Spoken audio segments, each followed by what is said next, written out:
ahorita festejamos. Vamos a darle la bienvenida al doctor Raúl Valadez del Instituto de Investigaciones Antropológicas de la UNAM. Va a presentarnos una plática muy interesante, la paleozoología y el estudio de lo antiguo. Estamos presentando este seminario como parte del proyecto de ciencia contemporánea y de diálogos de ciencia. Bienvenidos, chicos. Doctor, por favor, bienvenido. Pues buenos días todavía. Les voy a quitar un rato de su valioso tiempo para que podamos platicar un poco acerca de un tema que con toda seguridad pues lo han visto muy pocas veces, pero que posiblemente una vez que terminen les parecerá no solo pues ya más lógico, sino también aprovechable en cuanto a que pues muchas veces en los cursos escolares pues a ustedes les solicitan proyectos, trabajos que deben de desarrollar y que igual podría ser un tema en el que podrían algunos de ustedes involucrarse por la información presente, pero también porque en un momento dado pues les parezca algo interesante, algo atractivo. Para empezar, primero quisiera que alguno de ustedes me dijera qué entiende con el término de paleozoología. O primero empecemos, ¿quién alguno de ustedes ha escuchado alguna vez el término de paleozoología? ¿Cuándo lo ha escuchado o a partir de qué? Lo escuché hace un año y ella siempre es el estudio de los huesos de los animales. Ajá. ¿Con qué otra ciencia biológica lo emparejarían ustedes? Dirían, pues es casi lo mismo que paleontología. ¿Cuál creen que podría ser la diferencia entre paleozoología o paleontología? Que una estudia a los huesos del humano y la otra a los huesos del animal. No. A ver, otro más. A ver, alguien de los que luego se les empieza de cara de sueño. A ver. O sea, la paleozoología para estudiar los dinosaurios. ¿Cuál sería entonces la diferencia con paleontología si también estudia dinosaurios? A ver tú. Paleontología estudia los huesos de animales extintos y paleozoología de animales en general actuales. No está tan mal, en realidad se acerca bastante respecto a de que efectivamente la paleozoología no estudiaría estrictamente hablando fósiles, pero sí huesos antiguos. Para lo que es México, la cuestión de México como país en todas sus manifestaciones, ¿dónde ustedes pensarían que podría ser un lugar en el cual se encontrarían huesos antiguos, más no necesariamente fósiles? ¿En el desierto? En el desierto podría ser, ¿por qué no? Pues puede haber muchos huesos antiguos. En las zonas arqueológicas.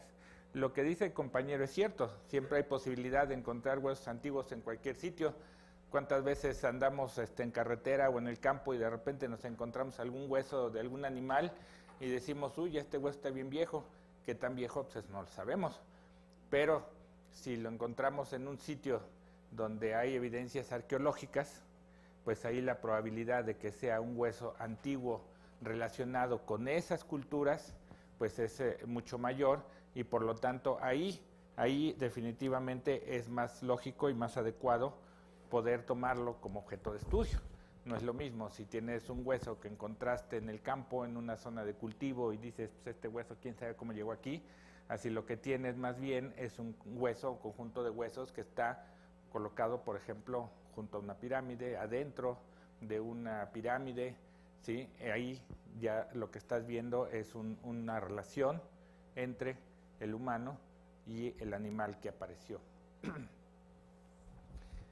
El término de paleozoología también en muchas ocasiones se cambia por el de arqueozoología. El de arqueozoología pues, estaría más relacionado con lo que ahorita se hablaba de un sitio arqueológico. Muchas veces se usan de manera indistinta. Para los propósitos de nosotros, pues como lo dijimos, estamos haciendo referencia a lo que sería el estudio de huesos antiguos que están ligados a sitios arqueológicos. Esto tiene que ver mucho con lo que sería también todo un campo de estudio muy grande que se le llamamos etnobiología, y que el término mismo, ¿qué podría significar? Etnobiología, ¿qué crees que signifique? No, tu compañera.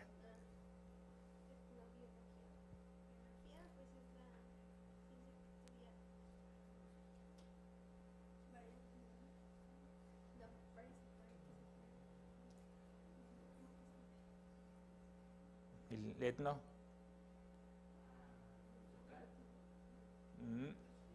No precisamente.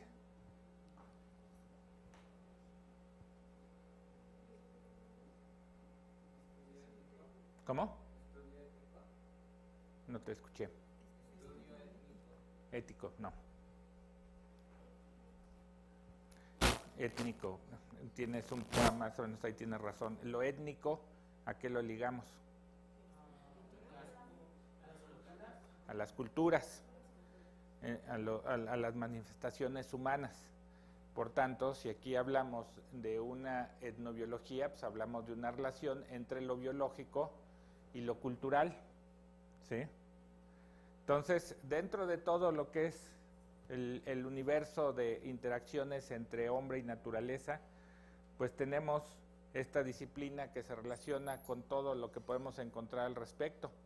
Relación entre cultura o humano y plantas, hongos y plantas, insectos, ecología, lo que uno quiera, siempre puede tener una derivación de cómo se da la relación entre ese campo biológico y el ser humano actual o antiguo. De todo eso, tenemos la parte que corresponde a lo zoológico, en donde tendríamos dos universos de estudio, lo que corresponde a las culturas recientes y lo que corresponde a las culturas del pasado. ¿Sí?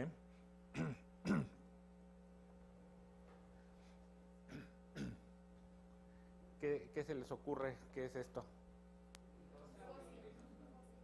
¿Y de qué? A ver, ¿quién dijo perro? Efectivamente.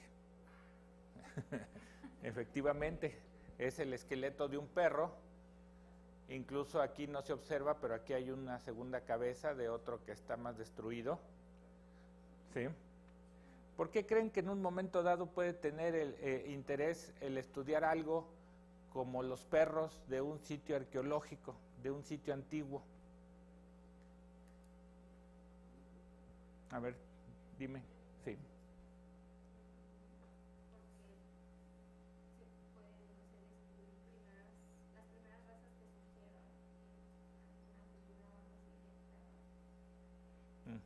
¿Alguna otra idea? ¿Tú?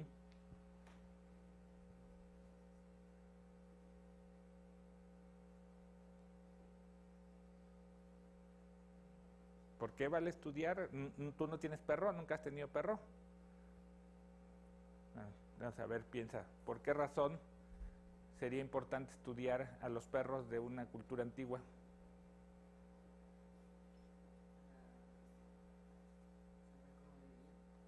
¿Los humanos o los perros?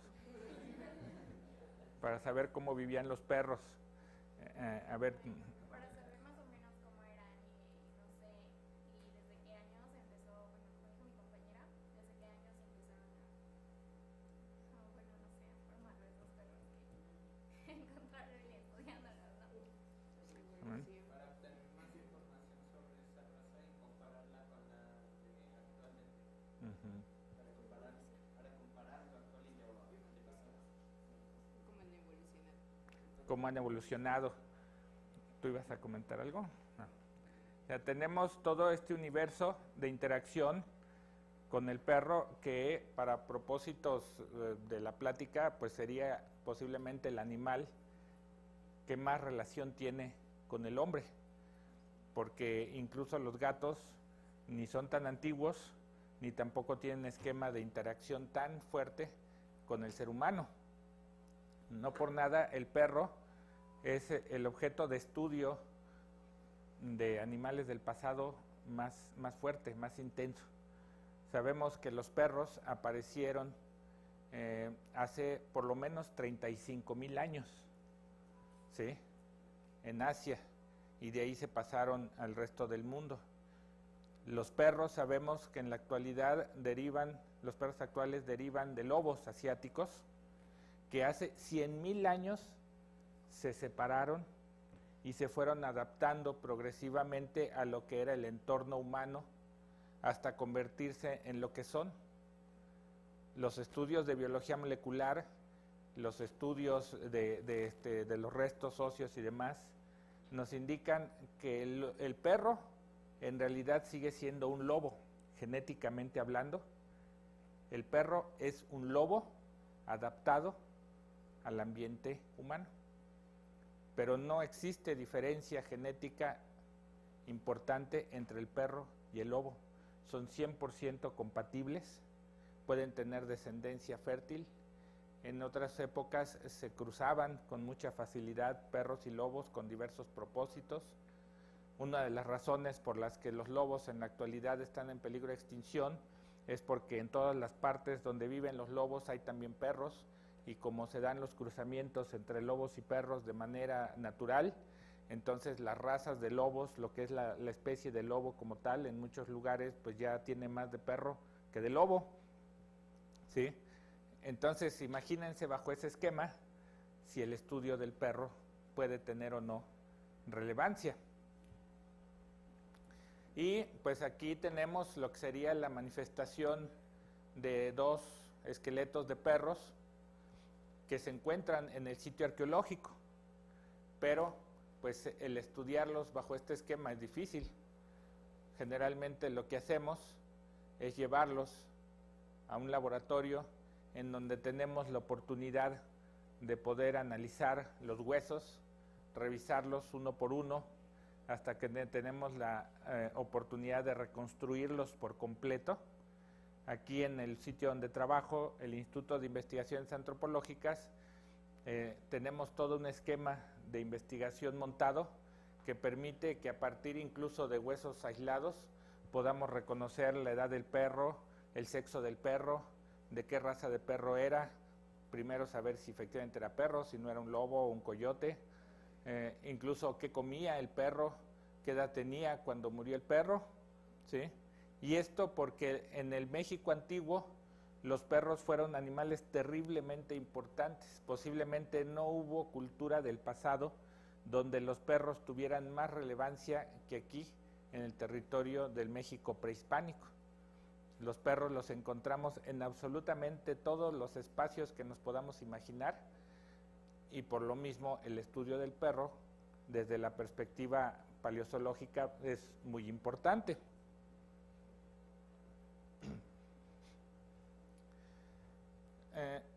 Para todo lo que es la cuestión entonces paleozoológica, pues tenemos entonces dos esquemas sobre los cuales tenemos que trabajar. Uno es los huesos como tales, el poder hacer las reconstrucciones que les comento.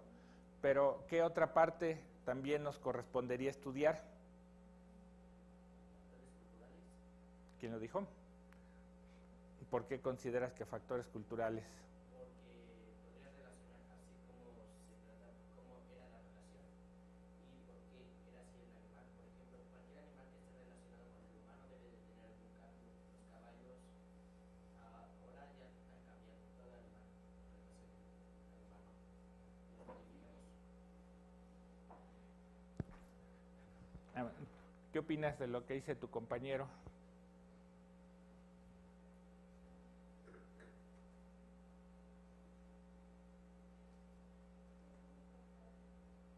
¿Por qué consideras que es importante? Y eso, por ejemplo, en tu caso, si quisieras usarlo para algo más reciente, no solamente el conocer lo que se dio en otros tiempos, sino buscar algo para la actualidad, ¿cómo crees que podrías usarlo? Por ejemplo, aquí, esto que estamos viendo, es un águila, es el esqueleto de un águila. ¿Sí? Teotihuacana. Aquí está. ¿Por qué en un momento dado vale la pena estudiar las águilas que se han encontrado, por ejemplo, en la ciudad de Teotihuacán? ¿De qué nos puede servir para lo que es la actualidad?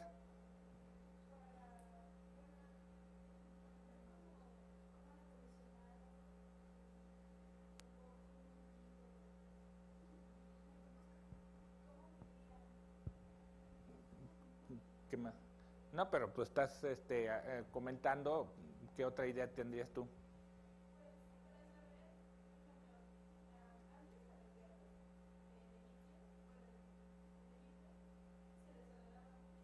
Ujú.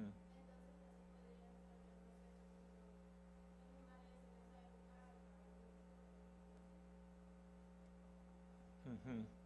Bueno, pero sigue un poco la duda. Para la actualidad, si eso lo queremos trasladar a lo actual, ¿de qué manera podría servirnos? ¿Cómo lo podríamos aplicar?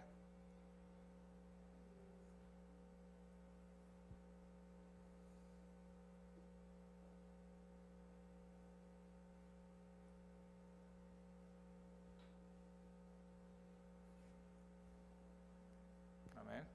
Podría ser como para saber por qué ese animal se quedaba ahí y saber si su clima era estable y ahorita saber si ese animal está en peligro de extinción, poder llevarlo a ese lugar y hacer que se reproduzca para, o bueno, por el hecho del clima de que es estable, ese animal se puede reproducir y salvar a las personas o conservarlo. Su compañero se acercó bastante a lo que sería la idea principal. Si tenemos nosotros conocimiento de fauna antigua que vivió en un sitio determinado, por ejemplo en Teotihuacán, es importante para saber qué ocurre ahora. O sea, las águilas reales, como esta, ya desde hace mucho tiempo no se conocen para lo que es Teotihuacán, bueno, no solo Teotihuacán, toda la cuenca de México. ¿Sí? Ya por lo menos desde el siglo XX en adelante se consideraba que las águilas reales nunca habían existido en el centro de México. ¿Sí?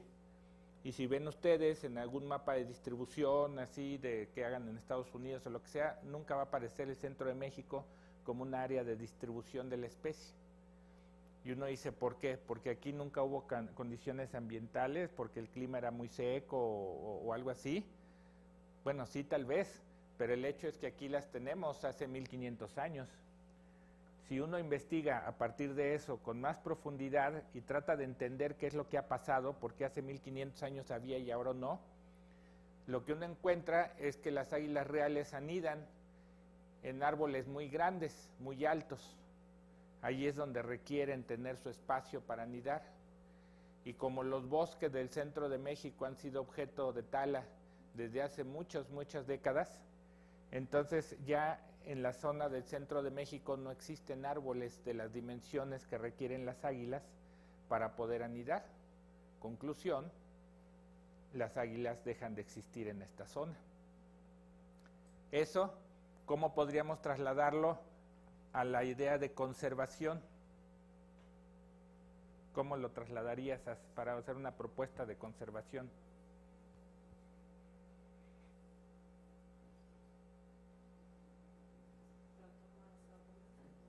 Plantar más árboles, pero ¿qué otra cosa? Evitando la tala. Y después, o sea, dices, vamos a hacer un plan, plantamos árboles, evitamos la tala. Pero no sé, trasladar las águilas para que, no sé, puedan ahí hacer sus nidos y se puedan reproducir y pueda haber más águilas, ¿no? ¿Y vas a comentar algo? Un ecosistema como el que necesitan ellas, no solo con árboles, sino también con agua y otros animales que coman. Claro, existe una multitud de factores que se deben de considerar. A ver. Voy a complementar su respuesta. Sería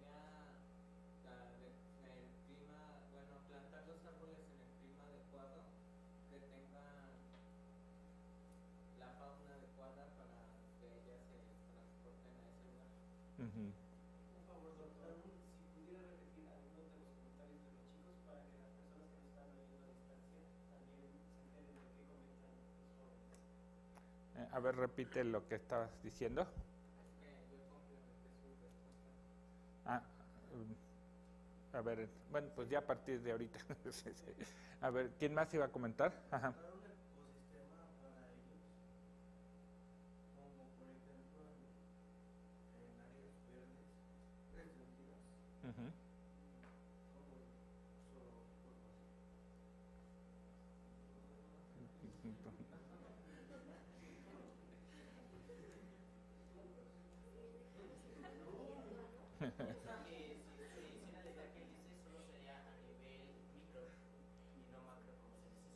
Ajá. ya que si se hacen en micro, claramente van a nacer más y más águilas y necesitarán más espacio, el cual no tendremos.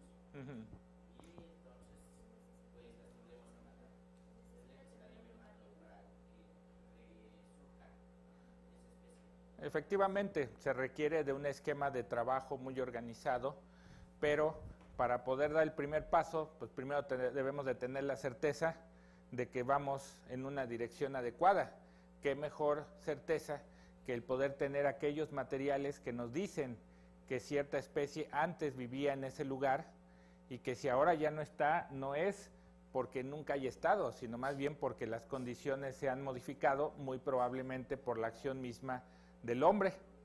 Y esto es algo importante porque muchas veces vemos nosotros campañas de reforestación, vemos campañas para introducir especies vegetales o animales en tal lugar, pero en ocasiones esas campañas no parten de nada, simplemente parten de que hay recursos y quieren demostrar que les interesa proteger los ambientes, pero lo único que hacen, por ejemplo, es tomar un cerro, que a lo mejor el cerro está todo talado, y se ponen ahí a plantar 10,000 arbolitos, pero luego resulta que los árboles ni siquiera son mexicanos, sino que son árboles de otros continentes, y dicen, ya estamos reforestando la zona, sí, pero ¿de qué te sirve una zona que va a quedar toda verde, pero donde ningún animal va a vivir, porque todos los animales van a huir de ese lugar?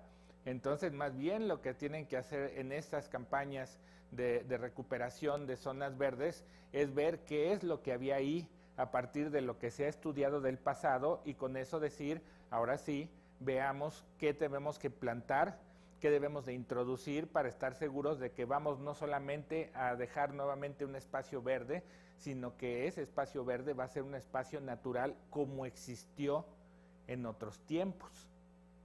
¿Sí? Y bueno, como pueden ustedes ver y ahorita se ha comentado, para todo lo que es el trabajo paleozoológico, pues se requiere un esfuerzo interdisciplinario de lo que es el trabajo en equipo, porque finalmente no hay nadie que conozca todo de todo. Yo conozco la parte zoológica porque yo soy biólogo, pero cuando vamos a entrar a la parte cultural, ahí más bien se necesita el trabajo de un antropólogo. Y si se va a trabajar también hacia las partes históricas, pues entonces necesitamos un historiador. En la actualidad, la idea de disciplinas individuales que trabajan su tema de manera independiente de los demás, esa es una imagen que ya no corresponde a la realidad, porque en la actualidad hay tanto conocimiento y tanto que explotar que es imposible que una sola persona se encargue de eso. En ese estudio, bueno, en los estudios acerca de los perros más antiguos que se descubrieron hace apenas unos 4 o 5 años, de hace 30,000 años, 33,000 años, en el centro de Asia, participaron todo lo que uno se imagina: geólogos, paleontólogos, biólogos moleculares, arqueozoólogos, biólogos, botánicos, antropólogos, porque a fin de cuentas el sitio tenía que ser estudiado con todo lo que uno se pudiera imaginar. Hasta el ADN de los huesos se extrajo para poder estudiarlo y compararlo con los perros recientes para saber si correspondía efectivamente a un perro o no. Entonces, con todo ese bagaje de disciplinas que intervienen, pues la colaboración en equipo y el trabajo en equipo es fundamental, porque es la única manera de garantizar que se llegue a un final feliz, diríamoslo de esa forma. Por ejemplo, aquí tenemos este esqueleto de perro y esta es su reconstrucción.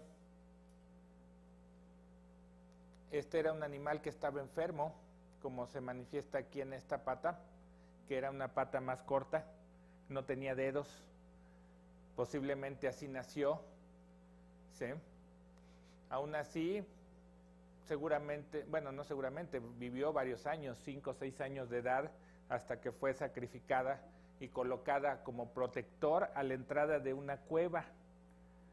¿Quién se hubiera imaginado que un perro con una lesión de este tipo, hay además una hembra, podía servir como protector a la entrada de una cueva? Pero el dato ahí está, nadie lo está inventando, ¿sí? Y con todo el estudio que se puede hacer de los huesos, pues podemos obtener todo esto.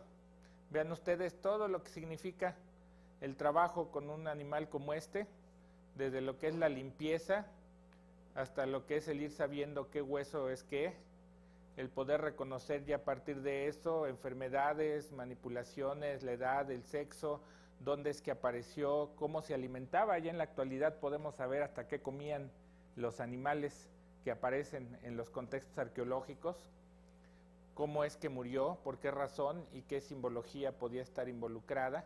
Y con eso vean todas las disciplinas que en un momento dado se involucran: biología, veterinaria, arqueología, etnohistoria, ¿sí?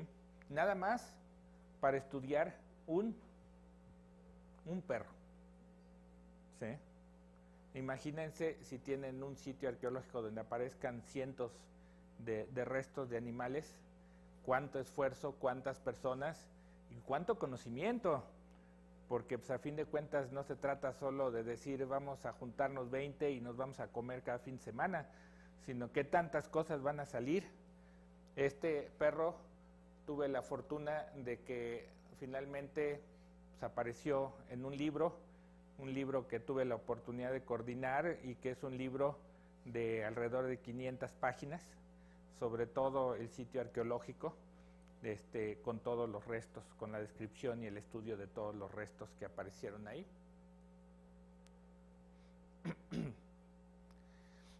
Aquí tienen un esqueletito de un ave. ¿Alguien conoce esa ave?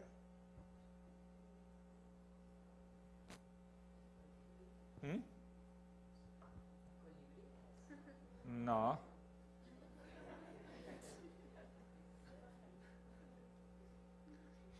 Es un ave común aquí en el centro de México. ¿Cómo? No. Es una calandria. A ver, alguien de los que dijo A, ¿por qué dijiste A? ¿Quién ha escuchado alguna vez el nombre de calandria para hablar de un ave?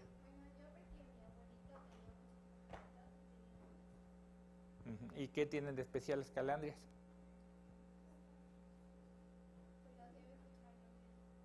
Pero el ave, o sea, ¿él tenía esas aves? No, sí, pero ¿tú la viste? ¿Alguna vez llegaste a ver una calandria de estas? Sí, pero pues ya no la recuerdo muy bien porque estaba... ¿Y qué recuerdas alguna cosa en particular de que te llamara la atención de esa ave o que platicaran de ella, de la calandria? ¿Algún detalle que les llamara la atención? Nada más, bueno, pensé que Ajá. ¿Pero de algún otro detalle no recuerdas nada? ¿Algo que fuera objeto de interés para la gente? ¿Alguien? ¿Alguien más? Su forma de Su trino. Las calandrias son aves que tienen un canto muy bonito, muy melodioso. Aparte de que pueden ser atractivas para lo que son los colores, son aves interesantes para el hombre por los cantos, por los trinos, ¿sí? Y aquí en México, durante muchos siglos existió una fuerte tradición en la crianza de las aves. Tú hablabas sobre tu abuelito. ¿Alguien más tiene o tuvo algún pariente que recuerde que le gustaba lo que era la crianza de aves? ¿Nadie más?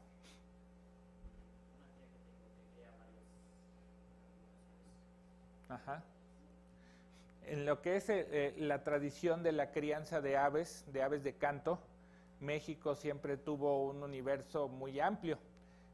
Hace 50, 60 años era casi una obligación que en cada familia hubiera una persona, sobre todo una señora grande, una abuela, una tía, que dedicaba mucho de su tiempo al manejo de las aves, que tenía sus aves y que muchas veces del cuidado que les prodigaba incluso se criaban en cautiverio, ¿sí?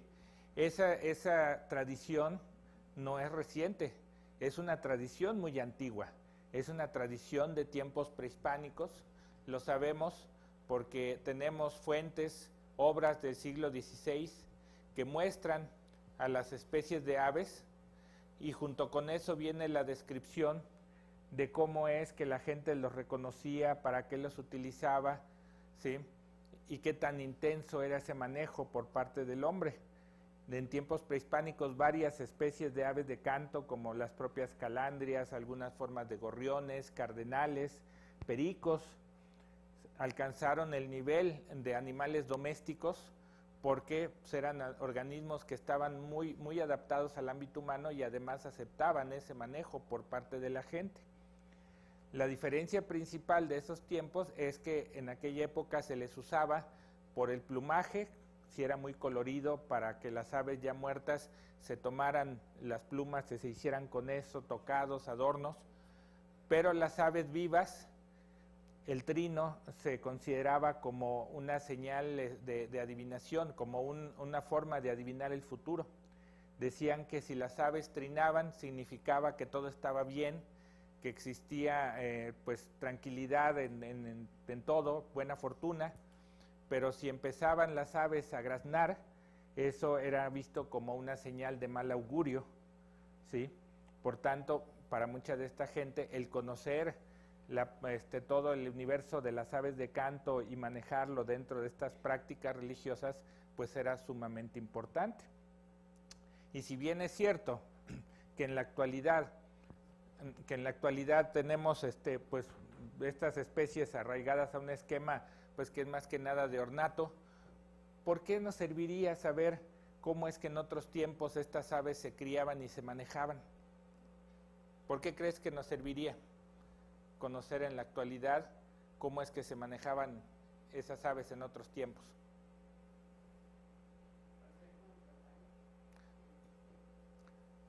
Para saber cómo tratarlas. Se parece un poco, pero ¿qué más se les ocurre?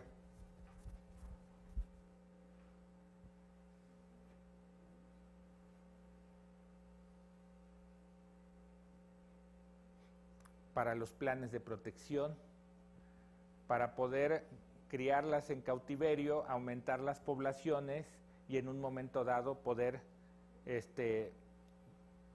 tenerlas nuevamente en los espacios donde antes vivían, poder repoblar zonas.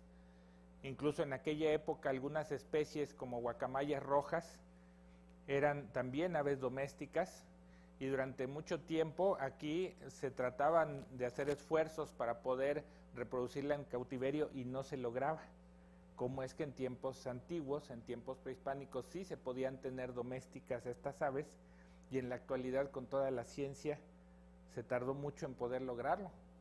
Ahí podemos ver nosotros cómo el conocimiento antiguo, no porque sea antiguo, significa que es malo, al contrario, puede ser mejor que el actual, porque la gente de esos tiempos estaba más en contacto con la naturaleza y podía entender esos pequeños detalles que daban la diferencia entre lograr el objetivo o fracasar.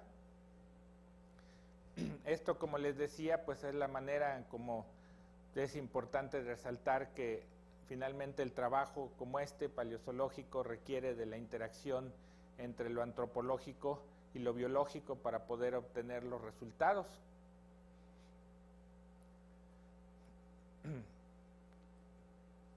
Con esto podemos ver nosotros entonces cómo a través de la paleozoología podemos ver qué fauna existía en otros lugares, cómo es que esa fauna era utilizado con otros objetivos, por ejemplo la alimentación, la medicina, cómo es que se manejó hasta llegar incluso hasta la domesticación, cómo es que la gente concebía y veía a la fauna desde un punto de vista religioso.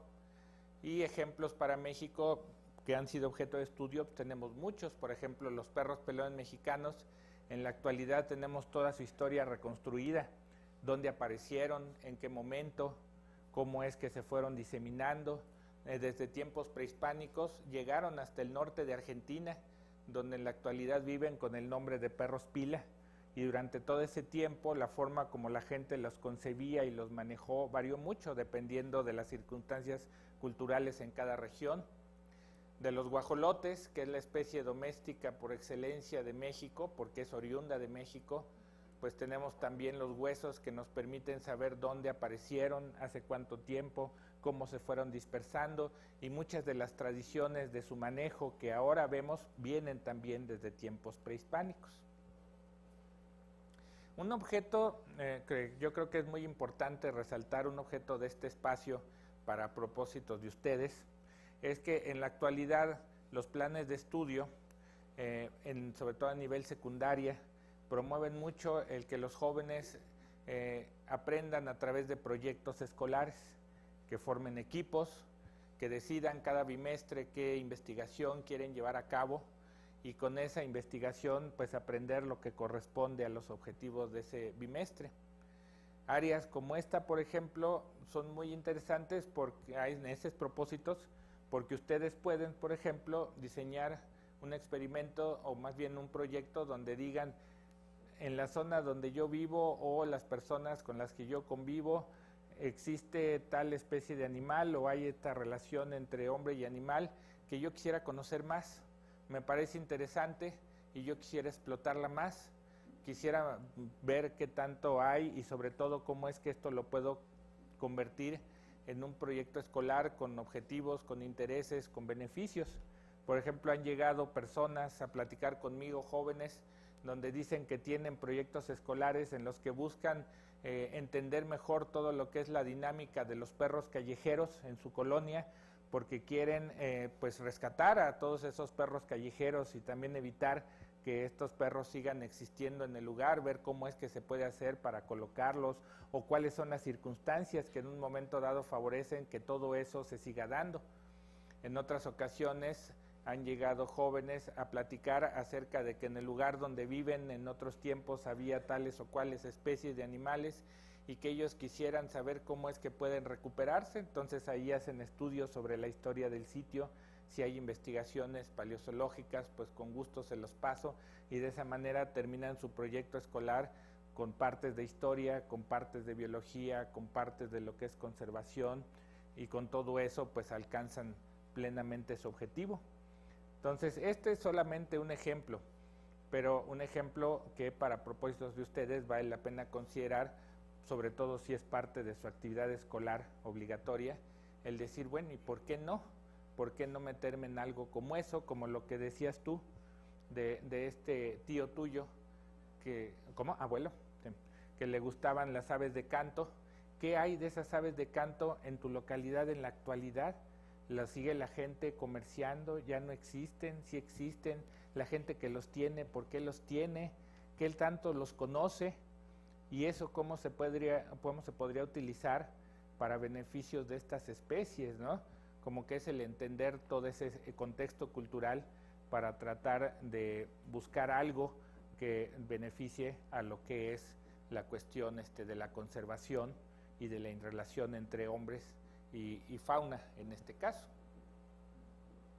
Entonces, como conclusión, pues podemos ver que una disciplina aparentemente tan particular y además tan oculta que nadie se imagina que existe, en realidad es una disciplina que nos puede dar una enorme cantidad de información gracias a la riqueza cultural y biológica que existe en la actualidad, y que todos esos conocimientos de lo antiguo sin mayor problema lo podemos trasladar hasta la actualidad para enriquecernos también en el presente y para descubrir esquemas de interacción entre nosotros y los animales que pueden ser interesantes y que no imaginamos que alguna vez existieron, ¿eh?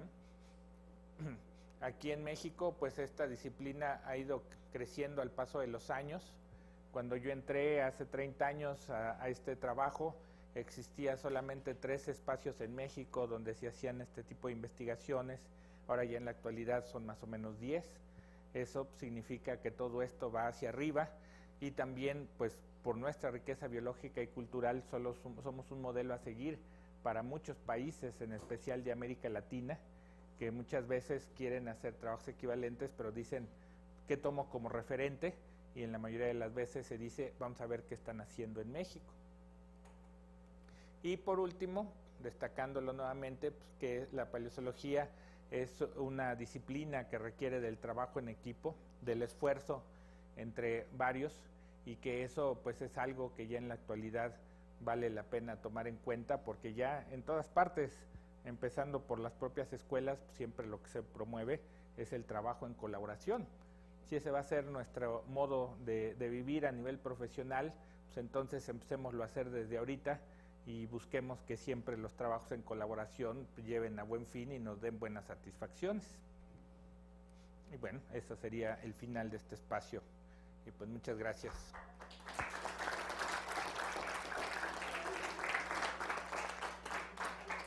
Bien, vamos a una ronda de preguntas. En lo que preparan sus preguntas, les comento, nos están siguiendo por internet en CCH Naucalpan y ya nos mandaron la primera pregunta. La primera pregunta es, ¿qué tan difícil es crear una zona de recuperación en nuestras zonas urbanas? Estaba mencionando que podemos utilizar estos estudios para recuperar especies en peligro de extinción, pero ¿qué tan difícil es implementarlo en nuestras zonas urbanas? Yo pienso que siempre puede haber posibilidad de implementar estos espacios si se da igual el trabajo entre vecinos. Claro, si estuviéramos en una zona como pudiera ser Coyoacán o Colonia del Valle y se dijera, pues queremos aquí regresar a lo que era antes, pues va a estar bien difícil, ¿no? Pero en las zonas verdes, por ejemplo, que se encuentran en la periferia o en algunos espacios muy grandes como lo que es el Parque de Xochimilco o Chapultepec u otros lugares más, yo creo que si se trabaja entre vecinos, se puede decir, este espacio lo queremos mantener así, verde, sin que se entrometan la urbanización más, y además pues nosotros quisiéramos recrear este espacio como fue en otros tiempos. Si se tiene ese deseo, pues todo se limita a buscar la información necesaria y decir, pues entonces ya tenemos todo lo necesario, tenemos el espacio, tenemos la organización, llevémoslo a cabo. Muchas veces eso, el llevarlo a cabo es lo más sencillo desde el punto de vista del esfuerzo, pero lo más complicado que como uno no tiene de dónde partir, pues entonces uno da vueltas y vueltas y vueltas sobre lo mismo y muchas veces no llega a nada porque dicen, bueno, pero es que yo no sé a dónde se quiere llegar. ¿Qué es exactamente lo que quiero hacer con este espacio verde, esta lomita o esta zona de agua que se llena de agua, se convierte en un laguito cada año? ¿Qué podemos hacer para que realmente se convierta en algo que no sea complicado? Bueno, pues busquemos la información pasada, veamos cómo era este lugar hace 200 años y bueno, ¿por qué no lo reconstruimos como lo que fue en esos tiempos? Bien, gracias a Miguel Monroy que nos escribió desde CCH Naucalpan. Tenemos en pantalla a Prepa 9. Quiero verificar si en Prepa 9 hay alguna pregunta o comentario. Si pudieran activar su micrófono. Sí, bueno, tengo una pregunta. ¿Qué tipo de estudios se les realizan a los huesos para determinar de qué animales? ¿De qué especie es? Bueno, la forma más sencilla es a través de la forma que tiene el hueso. Cada hueso, en el caso de un vertebrado, tiene una forma característica y única en función de su uso, cómo es que funciona, cómo es que interactúa con el resto del cuerpo. Entonces la forma que tiene el hueso nos dice exactamente qué hueso es y para eso existen libros, tanto colecciones de referencia como libros que son así, de osteología de peces, de aves, de reptiles, de anfibios. Entonces con estas obras y las colecciones de referencia tú puedes llegar al 100% de certeza de que un hueso que estás estudiando, aunque sea lo más pequeño que te imaginas, puedes saber qué hueso es. Gracias, Prepa 9. Les pido un favor, saber si hay otra pregunta o comentario y si se acercan a la cámara, porque los jóvenes que están aquí en Universum quieren conocerlos. Bueno, sobre lo mismo de los huesos, también la edad, ¿cómo se puede determinar? ¿La edad?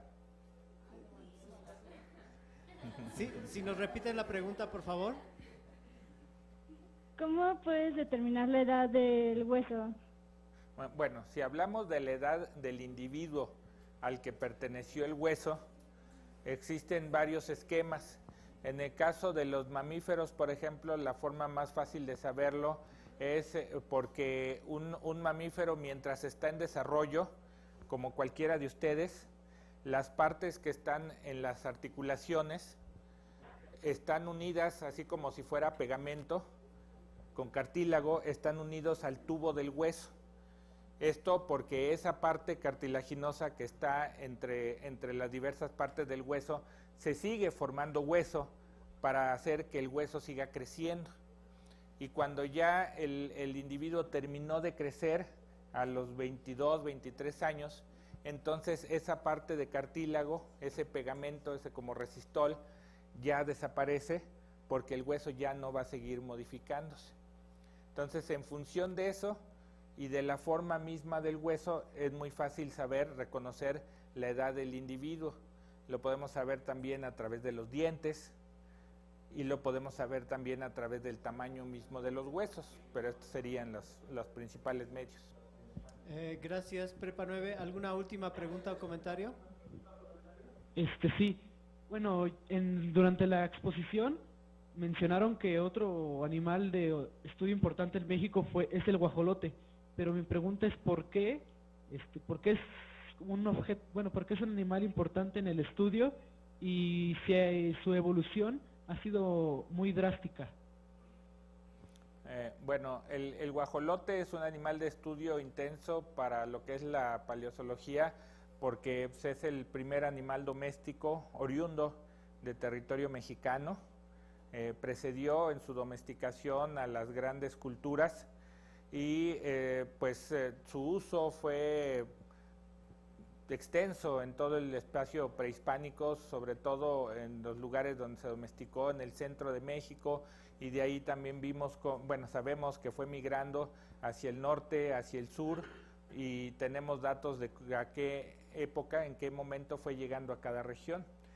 Existen muchísimas tradiciones en cuanto a su manejo, en cuanto a su concepción, desde tiempos muy antiguos hasta la actualidad, y si ahora los guajolotes han caído un poco en el desuso o en el desinterés por parte de nosotros los mexicanos, pues es simplemente porque ya nos acostumbraron a que el pollo es el ave ligada al hombre por excelencia, pero el guajolote ahí sigue. Y de hecho todas las tradiciones, desde el propio nombre de guajolote, la forma como se usa, su manejo en las comidas y demás, muchas veces danzas o tradiciones que hay de su manejo, solo existen en México, exclusivamente en México. Si uno va a algún país de Sudamérica, incluso países que conocen mucho de México, que tenemos aspectos en común, como puede ser Perú o Ecuador, ellos no saben que los guajolotes son originarios de México. Piensan que los guajolotes son de Estados Unidos, porque a fin de cuentas toda la información que llega vía los medios de comunicación siempre ligan al guajolote con Estados Unidos.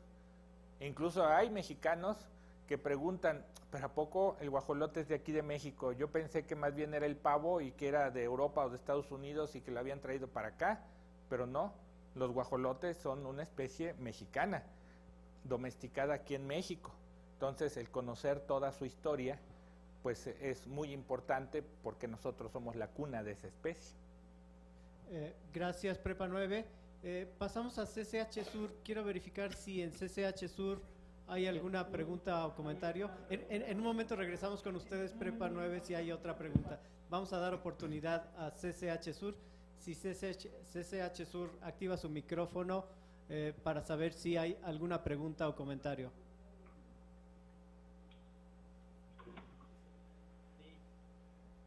Si activa su micrófono, CCH Sur.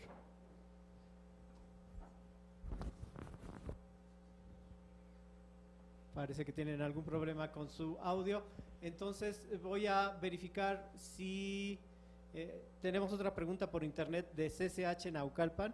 La pregunta es la siguiente. Se dice que los pájaros cantan antes de un terremoto. ¿Hay algún vestigio arqueológico que apoye esta afirmación? Y la otra es, ¿cuál es su opinión de la creación de granjas de fauna exótica para fines de lucro? Ajá. Bueno, lo primero, pues, ¿cómo saberlo? A lo mejor justo a partir de esos eventos sísmicos que se dan en México con tanta frecuencia y que efectivamente algunos animales tienen la posibilidad de percibir, no precisamente de adivinar el futuro, sino de percibir esos ligeros movimientos de la Tierra que les llama la atención, pero que además los pone nerviosos. A lo mejor ese tipo de esquemas lo vieron las personas y por eso lo ligaron a estas tradiciones de que el graznido de las aves era el aviso de un desastre que iba a ocurrir, de un evento de mala fortuna, ¿no? Como saberlo, pero yo no pensaría que es tan ilógico esto, igual pudo haber ocurrido.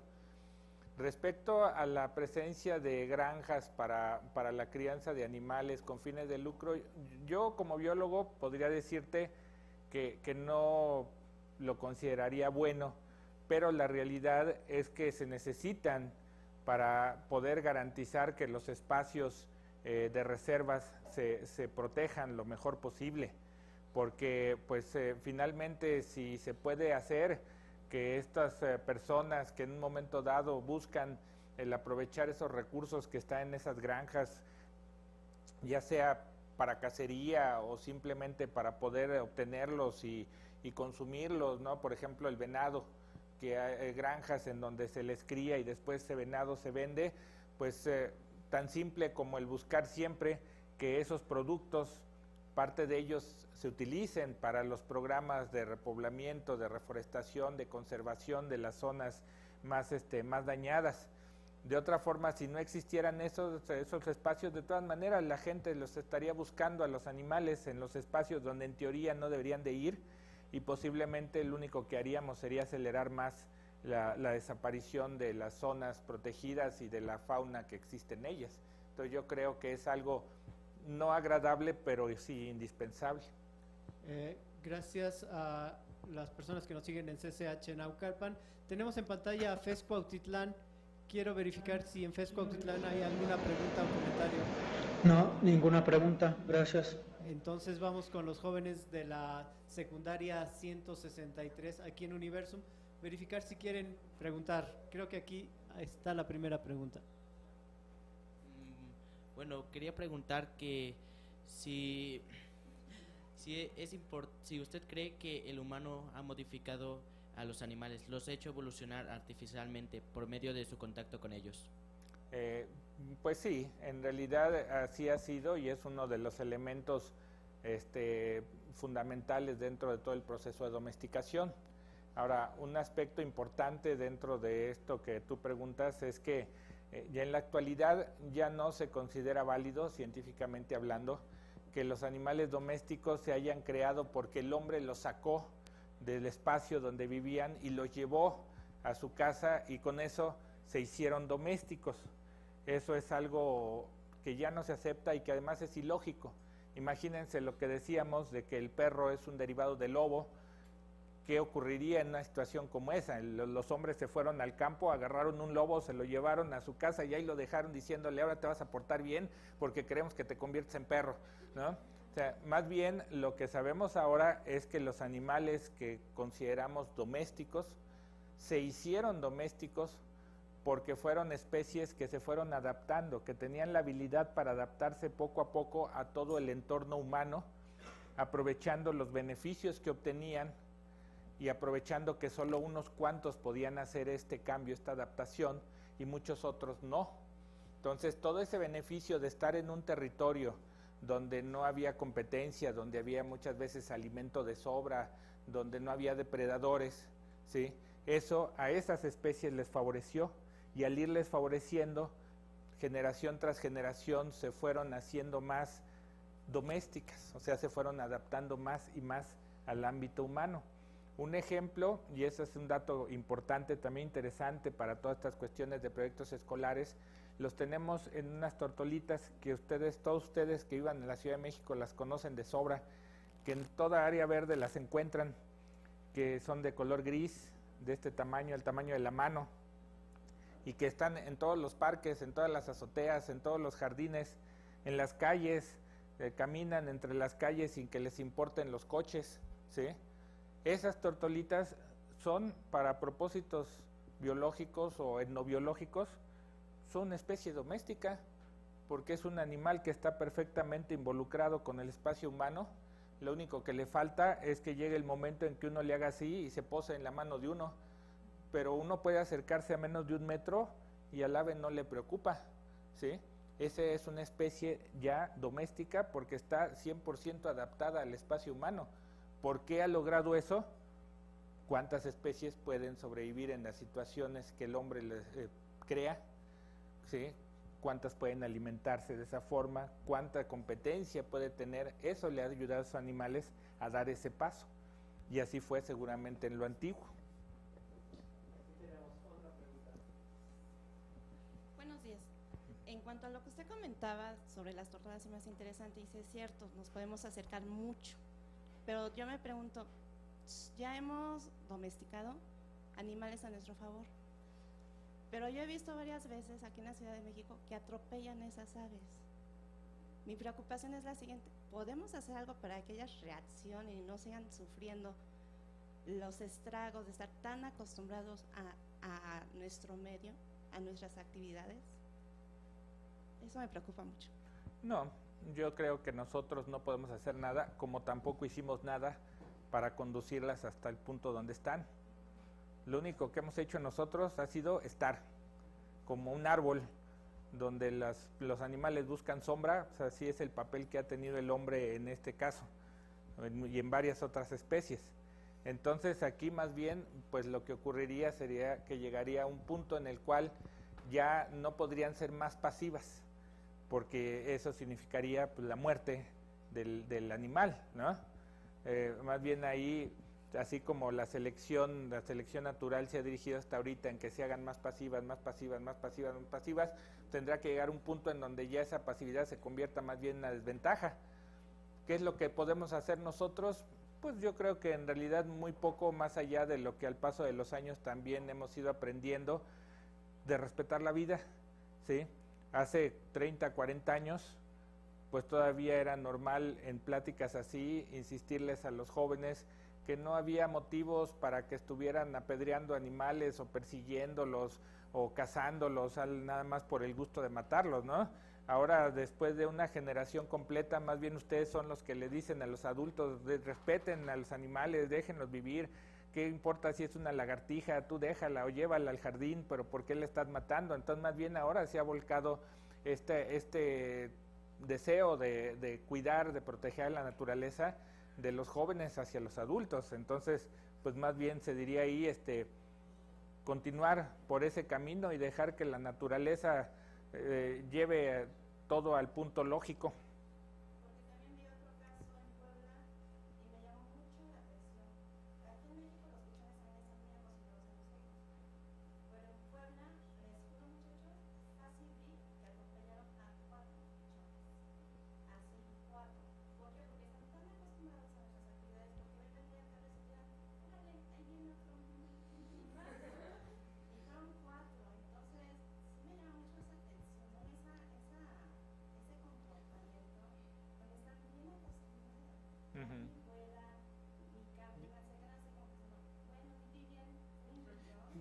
Bien.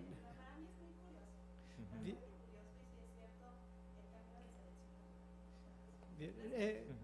Creo que en Prepa 9 quedó pendiente una pregunta. Quiero verificar si en Prepa 9 quieren hacer una última pregunta. Sí, quería preguntar si, bueno, el conferencista dijo que algunas veces en algunos terrenos se encuentran cientos de restos. Entonces, mi pregunta es si realmente cuando hay cientos de restos se recuperan al 100% los fósiles. Bueno, se reconocen de qué animal exactamente son, o hay veces en que quedan irreconocibles.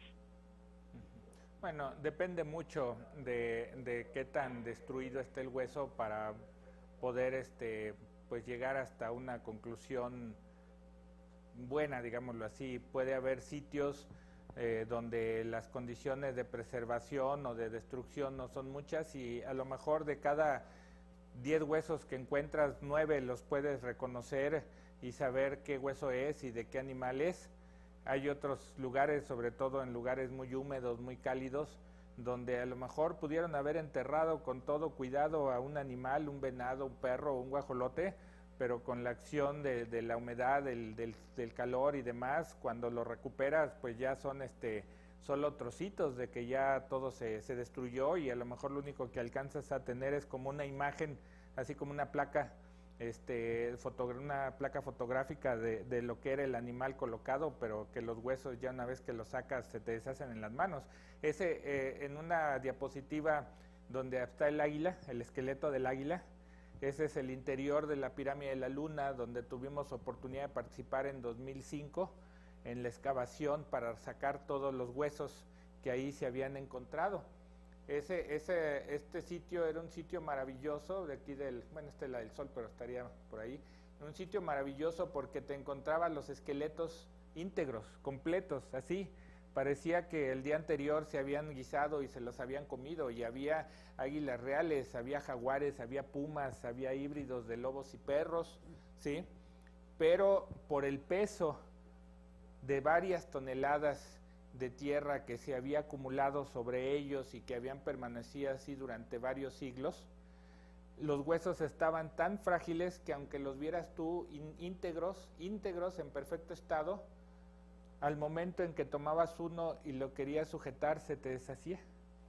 Era como si fuera un hueso de yeso, pero ya yeso 100% seco, que a la hora de tocarlo y nada más de hacer el tacto con el dedo se deshacía. Entonces, en esos casos donde existen circunstancias ambientales extremas, muy difíciles, pues la posibilidad de recuperar los huesos y estudiarlos, pues también puede ser muy complicado. Pues muchas gracias, ya llegamos al límite del tiempo, no nos queda más que agradecer la conferencia con un aplauso.